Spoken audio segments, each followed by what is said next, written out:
안녕하세요. 매월 밴쿠버 부동산 브리핑을 전해드리는 마기웅 리얼터입니다. 오늘은 희비가 엇갈리는 하루였습니다. 이른 새벽 미국 주식시장이 열리자마자 폭락하는 시장에 당황하면서 하루를 시작하였습니다. 전날 트럼프 대통령이 리버레이션 데이를 내세우며 발표한 관세 폭탄 선언이 전 세계를 혼란과 재앙으로 몰아넣는 디제스터 데이가 되었습니다. 저녁 시간에는 한국의 탄핵 인용 소식을 생방송으로 지켜보았습니다. 지난 3개월간 깊어가는 분열과 대립의 상황이 너무 안타까웠는데 결국 한 단계 더 성숙하게 나아가는 대한민국이 너무 자랑스럽고 감사한 마음입니다.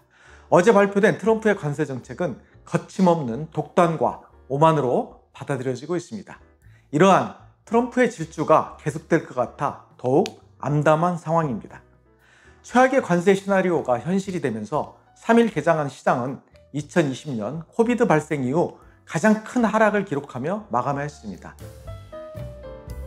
지난 1월 21일 트럼프 취임 이후 주요 경제 및 금융지표의 변동 내용을 살펴보겠습니다. 먼저 S&P 500 지수는 10.8% 하락하였고 나스닥 지수는 16.2%나 하락하였습니다. WTI 원유 가격은 11.8% 하락하였고 10년물 미국채 금리도 11.2%가 하락하여 경기 침체에 대한 우려를 반영하고 있습니다. 아울러 비트코인도 20%나 하락을 기록하고 있습니다. 이제 2일 발표된 3월 광역 밴쿠버 부동산 시장 통계를 살펴보겠습니다. 먼저 메트로 밴쿠버 지역 거래량은 2091채로 지난해 3월 2415채보다 13.4% 감소하였습니다. 지난 10년간 평균 거래량에 대비해서 36.8%나 적어지면서 거래량 감소폭이 더 커지고 있습니다. 신규 리스팅은 6,455채로 작년 3월 5,002채보다 29% 증가하였고 지난 10년간 평균 대비 15.8% 증가하였습니다. 주택별 HPI 벤치마크 지수는 단독주택은 203만 4,400불, 타운하우스는 111만 3,100불, 콘도는 76만 7,300불로 1년 전에 비해 단독주택은 0.8% 상승하였고 타운하우스와 콘도는 0.9%, 0.8% 하락하여 약세가 지속되고 있습니다.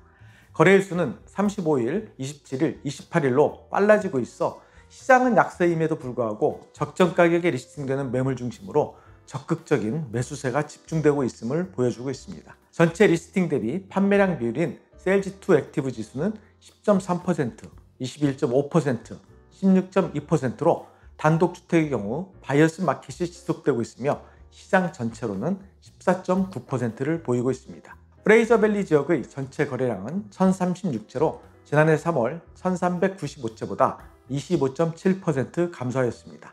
신규 리스팅은 3800채로 지난해 3월 2986채보다 27.3% 증가하였습니다. 주택별 HPI 벤치마크 지수는 단독주택은 150만 5,500불, 타운하우스는 83만 3,700불, 콘도는 54만 900불로 1년 전에 비해 모두 1.2%, 1.7%, 2.6% 하락하였습니다. 그러나 평균 거래일수는 31일, 27일, 33일로 빨라지고 있습니다. 세일즈2 액티브 지수는 9.8%, 18.8%, 13.9%이며 시장 전체로는 11.2%로 바이어스 마켓이 지속되고 있습니다. 시장의 약세에도 불구하고 전체적으로 평균 거래일수는 계속하여 짧아지면서 이전의 약세 시장과는 다른 매매 상황을 보이고 있습니다. 그동안 강세 시장에 편중된 시장 형태를 경험했던 매수자들이 추가적인 가격 하락을 기다리며 매수 기회를 놓치기보다는 선호하는 매물의 경우에는 적극적으로 매수하는 매매 형태를 보이고 있습니다.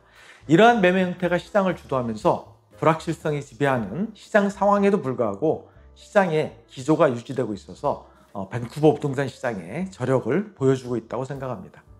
따라서 이런 시장 기조를 감안하여 리스팅을 하실 때도 시장 상황에 부합하는 적정하고 합리적인 가격 책정으로 시간과 노력의 낭비를 최소화하면서 순조롭게 거래를 마무리하는 매매 전략을 권해드립니다. 시장의 약세 국면이 지속되면서 또 하나의 특징은 주택 종류별 거래 비중이 크게 바뀌고 있습니다. 지난 10년간 주택 종류별 추세를 살펴보면 먼저 메트로 밴쿠버 지역은 10년 전에는 전체 주택 매매 중 단독주택이 44%, 타운하우스가 11.7%, 콘도가 44%였는데 2025년 3개월간 매매 추이를 보면 단독주택이 32.7%, 타운하우스가 12.9%, 콘도가 55%로 10년 전에 비해 단독주택의 비중은 줄고 콘도의 거래 비중이 크게 증가했습니다. 프레이저 밸리 지역의 경우에도 2015년 매매 비중이 단독주택이 62%, 타운하우스가 22%, 콘도가 15%였는데 2025년 3개월간 단독주택은 36%, 타운하우스는 30%, 콘도가 34%로 10년 전에 비해 단독주택의 비중은 절반으로 줄고 콘도는 2배 이상 증가하였습니다. 지난 10년간 주택 형태와 주택 소유의 변화를 반영하는 것으로서 그만큼 신축으로 공급된 콘도와 타운하우스가 증가하면서 주택 소유 형태도 많이 변화하고 있음을 보여주고 있습니다. 한편 팬데믹을 거치면서 저금리로 인한 주택가격 급등 이후 특히 단독주택의 구매 여력은 많이 줄어들었음을 보여주고 있습니다. 아직은 모든 시장 상황이 불확실하여 신중한 경계의 국면이 지속될 것으로 보입니다. 결자 해지, 지금의 불확실한 시대 상황을 주도하고 있는 트럼프 대통령의 현명하고 지혜로운 판단과 절제를 기대할 뿐입니다. 감사합니다.